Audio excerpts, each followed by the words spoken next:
देख आज डिस्कसन करबा गोटे फिजिकल प्रॉपर्टी जोटा कि वैलेंसी। तो आम जो ग्रुप वन जो एलिमेंट माने अच्छी कि मेटाल माने अच्छे वैलेंसी केते कौन हम केमती आम वैलेंसी डिसाइड करवा। तो से जिन आज डिस्कसन करवा। तो ये कौन लिखा है देख alkali metals are monovalent so valency is equal to 1 माने आल्काली मेटाल्स तो मैंने जान ग्रुप वन रे आम जो मैंने पीरियड टेबल ग्रुप वन रे जो एलिमेंट मैंने अच्छा आम कहे आल्काली मेटाल कौन पे कही आम डिस्कसन कर सारी। तो आल्काली मेटाल गुड़ाक मोनोवैलेंट मोनो माने 1 तो अभैलेंट माने मोनोवैलेंट माने कौन वैलेंसी 1 हम। तो मोनोवैलेंट कौन पाई केमती से जिन मुझे डिस्कसन करी आगू। तो मैंने जान आम जो ग्रुप वन जितक एलिमेंट रही से समस्त जी एलिमेंट मान अच्छा वैलेंसी हम 1। तापर कौन लिखा है देख कौन पाई मोनोवैलेंट से डिस्कसन लिखी रिजन देख देखो alkali metals are monovalent because these metals can lose their ns1 electron quite easily to form univalent positive ion माने M+। तो ये आम कह जो आल्काली मेटाल गुड़ाक अच्छे से आम कह मोनोवैलेंट बोली। तो ये कौन लिखा है आल्काली मेटाल्स मोनोवैलेंट बिकज कौन this metal loose electron can lose electron माने तुम जो ग्रुप वन जो आम एलिमेंट मैंने अच्छा कौन से वैलेंस जो इलेक्ट्रॉन थी NS1 माने कौन तुम जान group one row general electronic configuration कौन NS1 माने एन टा हूँ तुम आउटमोस्ट सेल से माने रिप्रेजेंट करे एन टा तुम 1 to 7 जाए S1 माने S orbital S sub cell रे हमर गोटे इलेक्ट्रॉन थाए ग्रुप वन एलिमेंट मानकर आउटरमोस्ट सेल। तो NS1 होता जनरल इलेक्ट्रॉनिक कन्फिगरेशन। तो सी जो थी आउटरमोस्ट सेल जो इलेक्ट्रॉन थी सी कौन कर जो एलिमेंट गुड़ा थे आम ग्रुप वन एलिमेंट से मैंने ये जो इलेक्ट्रॉन टाक माने वैलेंस इलेक्ट्रॉन टाक इजिली डोनेट कर दिखते। डोनेट करदेला से पॉजिटिव चार्ज पलि आसे से गोटे काटायन हो जाती। तो से यूनिवैलेंट पॉजिटिव आयन फॉर्म करते माने देख से ये M+ हो आग न्यूट्रल थी अवस्था M थी जो इलेक्ट्रॉन डोनेट कर दूसरी N+ जो कहीं आम जाने जो इलेक्ट्रॉन पलाए से कौन हुए डेफिशिएंसी इलेक्ट्रॉन ऊपर पॉजिटिव चार्ज पलि आसे बुझीगला आल्काली मेटाल कौन पे मोनोवैलेंट कहूचे। सपोज देख मुझे नौची सोडियम सोडियम टा आमर कौन ग्रुप वन एलिमेंट। तो सोडियम आटोमिक नंबर ब्रांच 11 तार मुझे करी इलेक्ट्रॉनिक कन्फ्यूजन केते हबो 1s2 2s2 2p6 3s1 बुझे। तो ए सोडियम रे मोर वैलेंस सेल आउटरमोस्ट सेल कोटा हूँ यहाँ मैं 3 number shell S sub shell जो रही गोटे इलेक्ट्रॉन अच्छी तमें यहाँ हूँ मोर NS1 इलेक्ट्रॉनिक कन्फिगरेशन मैं सोडियम हूँ यहाँ तार पोटासियम आम इलेक्ट्रॉनिक कन्फिगरेशन करवा सेमती हम 4s1 मैं एन वैल्यू 4 ये हूँ एन वैल्यू कौन 3। तो यू आम कहे कौन NS1 हूँ सोडियम एमती इलेक्ट्रॉनिक कन्फिगरेशन कले जापर NS1। तो सोडियम टा केते Na+ होची जेतेबेले से आउटरमोस्ट सेल थिबा माने जो इलेक्ट्रॉन टाको डोनेट कर दो माने सोडियम रे न्यूट्रल अच्छी आपर किसी चार्ज नहीं किंतु ये जेतेबेले ये इलेक्ट्रॉन टाको डोनेट कर दबो से केमती फॉर्म हो देखो सोडियम टा एमती अच्छी तो से इलेक्ट्रॉन डोनेट करिवो माने गोटे इलेक्ट्रॉन तादर माइनस हो जिवो माइनस हो गला तापर कोन हबो से Na+ एटा न्यूट्रल थिला एटा तापर जो इलेक्ट्रॉन पलाऊँ माने 3s जो सब ये इलेक्ट्रॉन जो पलाऊँ से कौन हम Na+ फॉर्म हम Na+ ये फॉर्म हो गला Na+ एटा हूँ कौन पॉजिटिव आयन ओके। तो से जेहेतु ये गोटे इलेक्ट्रॉन देख डोनेट कर दूसरी जो डोनेट करदे गोटे इलेक्ट्रॉन ये कौन हम यहाँ पूरा पलैब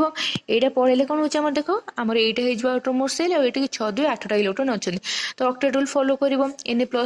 जो हो काटायन ऑक्टेट रूल फॉलो कर स्टेबल हो। तो आम कहीपर ये जेहतु गोटे इलेक्ट्रॉन देदेला स्टेबल हो ऑक्टेट रूल फॉलो कर स्टेबल कन्फिगरेशन हो जाऊँगी। तो से आम कह कौन जेहेतु मतलब जो गोटे इलेक्ट्रॉन डोनेट कर तो आम कहीपर यार वैलेंसी केते हम वैलेंसी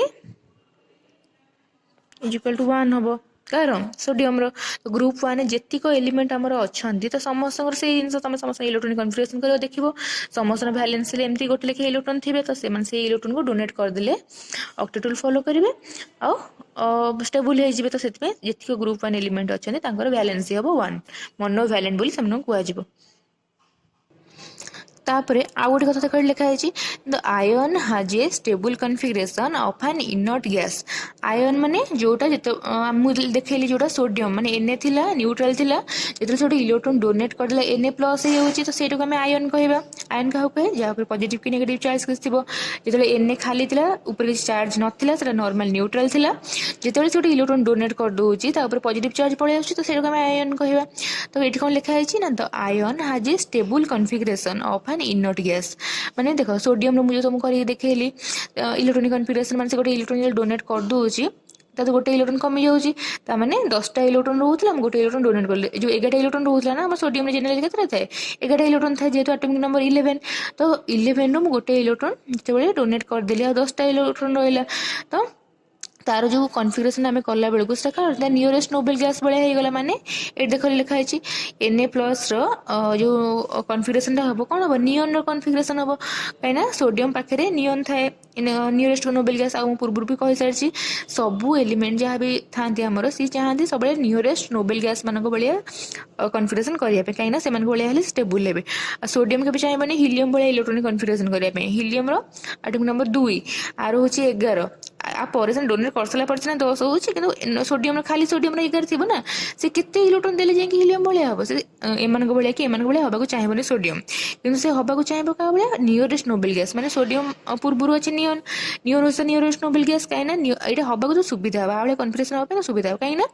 आप जितने इलेक्ट्रॉन थी से गोटे इलेक्ट्रॉन डोनेट करदेव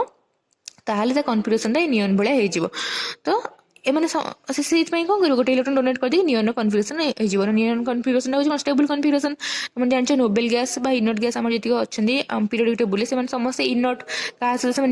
रिएक्शन करने चाहते कहीं से बाटे से था फुलफिल इलेक्ट्रॉन थाए बैलेंस हेले स्टेबल कन्फिगरेशन थाए तो से बाटे था रिचेस्ट एलिमेंट बोली आम कहे आ सब एलिमेंट चाहती आम से नोबेल गैस मान भाया हम जहाँ पाख जो नोबेल गैस थे से भाया समस्त हाँ चाहती तो ये सब आम जो ग्रुप 1 जो एलिमेंट मैंने अच्छा समस्त लिखाई देख लिथियम लिथियम Li थी जो गोटे इलेक्ट्रॉन डोनेट कर दो सी क्या भाया कन्फिगरेशन हो हिलियम भाया कहीं लिथियम नियरेस्ट नोबेल गैस हूँ हिलियम तो सी भाया कन्फिगरेशन कर स्टेबल हो ये डोनेट करदेला आप जेहतु पॉजिटिव चार्ज हो जाए आम कहीपर वैलेंसी 1 कहीं वैलेंस डेफिनेशन तुमने बहुत बढ़िया से जान तो ये देख तो देख वैलेंसी क्या कहुए तुम सब जान तो वैलेंसी क्या कहुए the valency of an element may be defined as the number of electrons lost gain और shared by one atom of that element in order to complete octet ये हूँ डेफिनेशन तुम सब वैलेंसी पढ़ी सार्च ना तो डेफिनेशन कहीदेली खाली डेफिनेशन बुझीगला माने कौन गोटे जो आटम आम वैलेंसी केमती डिफाइन करे तो एमती माने आटम टी इलेक्ट्रॉन डोनेट कर कि एक्सेप्ट कर कि शेयर कर जहाँ भी करू जमती कि से ऑक्टेट रूल फॉलो कर ऑक्टेट रूल साटिस्फाई करूथुबो माने स्टेबल होमती डोनेट कर सारा कि एक्सेप्ट कर सारा कि शेयर कर सारा इलेक्ट्रॉन तो सेटा को आम तार जितना वैलेंसी बोली कहबा माने जितना इलेक्ट्रॉन से डोनेट करथुबो कि जितना इलेक्ट्रॉन से एक्सेप्ट करथुबो कि जितना इलेक्ट्रॉन शेयर करथुबो आ शेयर करदेला पर स्टेबल होथुबो ऑक्टेट रूल फॉलो करथुबो तो सेई गुडा को हमर कहबा कोन वैलेंसी पर्टिकुलर एटम रो तो वैलेंसी भी तुम जानिछो तो ये जानि पाइलो ताले लिथियम जेहेतु गोटे इलेक्ट्रॉन डोनेट कला पर हिलियम भाया होची कन्फिगरेशन माने हिलियम भाया कन्फिगरेशन हो जाउची लिथियम आयन रो सेति पई आर वैलेंसी हला 1 जेहेतु गोटे इलेक्ट्रॉन डोनेट कर स्टेबल हो सोडियम को जानी पाइल सेमती पोटासियम पोटासियम जो गोटे पोटासियम एटमिक नंबर 19 जो गोटे इलेक्ट्रॉन डोनेट कर दूसरी K प्लस हो माने 18 हो इलेक्ट्रॉन नंबर तो सीटा आर्गन कन्फिगरेशन भाया हो स्टेबल हो जाए रुबिडियम रुबिडियम गोटे इलेक्ट्रॉन डोनेट कला क्रिप्टन भाया सीजियम जेनरल भाया कन्फिगरेशन हो एमती जिते हो स्टेबल कन्फिगरेशन हो तो बुझीगला वैलेंसी क्या कहुए केमती कौन एठी आउ टिके एक्सट्रा लिखि देछि आयोनाइजेशन एनर्जी टा केमती कोन वैलेंसी से रिलेट देख ए लिखा है कोन the energy required to pull out another electron from M plus ion is very high that means the second ionization energy value are high तो आयोनाइजेशन एनर्जी तुमको बुझे आ गए अलग भिडियो तो से मुझे देखो सेकेंड आयोनाइजेशन एनर्जी अधिक कहीं हम फास्ट आयोनाइजेशन एनर्जी ठारू तो कौन पे अधिक हम देख तुम जान आयोनाइजेशन एनर्जी आम क्या कह the amount of energy require to remove an electron from the valency of an element कि एटम तो देख सोडियम धर अच्छी सोडियम Na थी न्यूट्रल जिते तादर मुझे गोटे इलेक्ट्रॉन रिमूव करदेवी से स्टेबल हो इजिली देदेव इलेक्ट्रॉन गोटे इलेक्ट्रॉन देदेव Na+ प्लस कन्फिगरेसन करदेव किंतु तो से आमको अल्प एनर्जी देले भी आम गोटे इलेक्ट्रॉन रिमूव कर कि गोटे इलेक्ट्रॉन से दे दूची Na प्लस हो तार मानने ये आटमटा हो कौन कैटायन को फॉर्म होगी Na प्लस हो जोटा कि नियन कन्फिगरेसन भाई हो नियन कन्फिगरेसन बहुत स्टेबल कन्फिगरेसन मुझे आपर चाहिए आधर गोटे इलेक्ट्रॉन पुणी रिमूव करने कौन हम ये नियन कन्फिगरेसन अच्छे मैंने पूरा स्टेबल कन्फिगरेसन अच्छे जोटा कि क्या सहित किसी रिएक्शन करते कि ना मैंने से तो स्टेबल होगी से था क्या इलेक्ट्रॉन डोनेट करते कि एक्सेप्ट करते कि मुझे चाहिए गोटे इलेक्ट्रॉन रिमूव करें मत कौन बहुत अधिक एनर्जी देवाक पड़ो बहुत एनर्जी देला जाकि जदि हम गोटे इलेक्ट्रॉन रिमूव हम से कहि फास्ट मुझे जी एनर्जी देती गोटे इलेक्ट्रॉन रिमूव करने तुलन में जो आउरी नियन कन्फिगरेसन बेलू मैंने गोटे यही कैटायन आ गोटे इलेक्ट्रॉन रिमूव करने चाहिए मत आहरी अधिक एनर्जी देवाई पड़ो से मुझे सेकेंड आयोनाइजेशन एनर्जीटा मैंने सेकेंड इलेक्ट्रॉन को रिमूव करने जी एनर्जी दरकार हम से अधिक हम काठू जो गोटे इलेक्ट्रॉन रिमूव करने जी एनर्जी दरकार होता तो ये से जिनसा मेंशन कराला लिखाईगला बुझला लिखाई it is not possible for all alkali metal to form M2+ ion under ordinary condition माने समस्ते एमती हेबे माने Li प्लस Na+ समस्ते माने गोटे गोटे इलेक्ट्रॉन समस्ते डोनेट करके वैलेंसी ताकर 1 हम मोनोवैलेंट हेबे माने मोनोवैलेंट को जे काहे गोटे गोटे इलेक्ट्रॉन डोनेट करके स्टेबल कन्फिगरेशन हेबे किंतु हम सबु तक जो अल्काली मेटल अछंदी हम सेकेंड आयोनाइजेशन रे सबु तक एलिमेंट पे कैलकुलेट कर परिबेन काहे ना देखो आधे मैंने पूरा स्ट्रंगेस्ट इलेक्ट्रॉनिक कन्फिगरेशन थी ना पूरा एम स्टेबल थे गोटे इलेक्ट्रॉन रिमूव करके बहुत एनर्जी देवाई पड़ो देले भी से गोटे इलेक्ट्रॉन बाहरी पारे न बाहरी पारे तो को केस रे बाहर कर को केस रे कर तो से लिखिला जो आम सबुतक अल्काली मेटल रोचन आम सबुतक